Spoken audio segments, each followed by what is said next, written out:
புதிய ஓய்வூதிய திட்டத்தை ரத்து செய்து பழைய ஓய்வூதிய திட்டத்தை அமல்படுத்தாவிட்டால் வருகிற சட்டமன்ற தேர்தலில் திமுகவுக்கு தக்க பாடம் புகட்டுவோம் என ஆசிரியர் கூட்டமைப்பினர் எச்சரித்துள்ளனர். அரியலூர் மாவட்டம் ஜெயங்கொண்டம் அருகே உள்ள பள்ளூரில் தமிழக ஆசிரியர் கூட்டணி சார்பில் முப்பெரும் விழா நடைபெற்றது. இதில் பங்கேற்ற பின் செய்தியாளர்களிடம் பேசிய தமிழக ஆசிரியர் கூட்டணியின் அகில இந்திய செயலாளர் அண்ணாமலை, கடந்த சட்டப்பேரவை தேர்தலின் போது ஆசிரியர்களுக்கு ஸ்டாலின் அறிவித்த வாக்குறுதிகளில் ஒன்றை கூட 4 ஆண்டுகள் ஆகியும் நிறைவேற்றவில்லை என குற்றம் சாட்டினார். செய்வதை சொல்லுவோம், சொன்னதை செய்வோம், செய்யாததையும் சொல்லாததையும் நாங்கள் செய்வோம் என்று சொன்னார்கள். நீங்கள் சொன்னதை இதுவரையில் ஆசிரியர்கள் அரசூழியர்களுக்கு அளித்த அந்த வாக்குறுதியினை ஒன்றை கூட 4 ஆண்டு காலமாக நீங்கள் நிறைவேற்றவில்லை என்பதை தெரிவித்துக் கொள்கிறோம். தமிழ்நாட்டில் 2026 எங்களுக்கு எதுவும் செய்யாமல் தேர்தல் நடத்தினார்.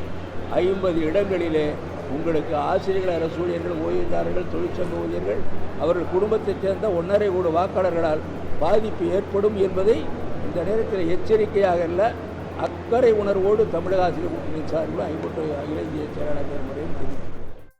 தருமபுரி மாவட்டம் அனுமந்தபுரத்தில் குடிநீர் கேட்டு மாவட்ட ஆட்சியரிடம் புகார் அளித்த விவசாயிக்கு வட்டார வளர்ச்சி அலுவலர் கொலை மிரட்டல் விடுத்துள்ளார். அனுமந்தபுரம் பகுதியில் குடிநீர் வராதது குறித்து பெரியசாமி என்பவர் காரிமங்கலம் வட்டார வளர்ச்சி அலுவலருக்கு மனு அளித்தும் எந்த நடவடிக்கையும் எடுக்காததால் மாவட்ட ஆட்சியரிடம் புகார் அளித்துள்ளார். இதனால் ஆத்திரமடைந்த வட்டார வளர்ச்சி அலுவலர் மற்றும் பஞ்சாயத்து கிளர்க் ஆகிய இருவர் அடியாட்களுடன் சென்று பெரியசாமியை சாதி பெயரை கூறி திட்டி கொலை மிரட்டல் விடுத்துள்ளனர். மனு என்பது ஒரு மனிதனின் வாழ்க்கை என வெற்று வசனம் பேசும் ஸ்டாலின் ஆட்சியில் பொது பிரச்சனைகளுக்காக மனு அளிப்பவர்களை அதிகாரிகளே ரவுடிகளைப் போல மிரட்டும் அவலம் மக்களிடையே அதிருப்தியை ஏற்படுத்தியுள்ளது. கிளருக்கு அப்புறமா வீடியோ இன்னும் 4 பேர் கூட்டிட்டு வந்து என்னை மிரட்டினாங்க. என்னென்னு மிரட்டினாங்கன்னா, நீங்கள் எதுக்கு அங்கே போய் பெட்டிஷன் கொடுக்குறீங்க அப்படின்னு சொல்லிட்டு என்னால் என்னுடைய ஜாதியை பற்றி, என்னோடய சமூகத்தை பற்றி என்ன தவறாக பேசினாங்க.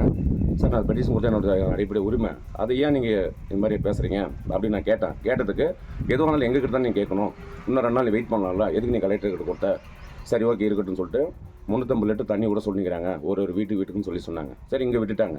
மீது எல்லா வீட்டுக்கும் விட்டுங்கிறாங்களான்னு போய் பார்த்தா எந்த வீட்டுக்கும் கூட கிடையாது.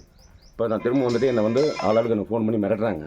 அப்போ என்னுடைய உயிருக்கு எந்த அசம்பாதம் என்ன நடந்தாலும் 3 பேர் எனக்கு என்னை ஃபோன் பண்ணி மிரட்டினவங்க, வீடியோ, கிளர்க்கு, இவங்க தான் எனக்கு காரணம்.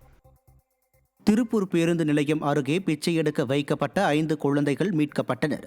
புது மார்க்கெட் வீதி, குமரன் சாலை மற்றும் சுற்றுவட்டார பகுதிகளில் பிச்சை எடுக்கும் தொழிலில் ஈடுபட்ட 3 சிறுவர் சிறுமிகள் மற்றும் 2 கைக்குழந்தைகளும் மீட்கப்பட்டனர். குழந்தைகளை வைத்து பிச்சை எடுத்த விவகாரத்தில் 2 பெண்கள் சிக்கினர். வெற்று வசனம் பேசும் ஸ்டாலின் ஆட்சியில் குழந்தைகளுக்கு எதிரான குற்றங்கள் அதிகரித்து உள்ளதாக பொதுமக்கள் குற்றம் சாட்டியுள்ளனர்.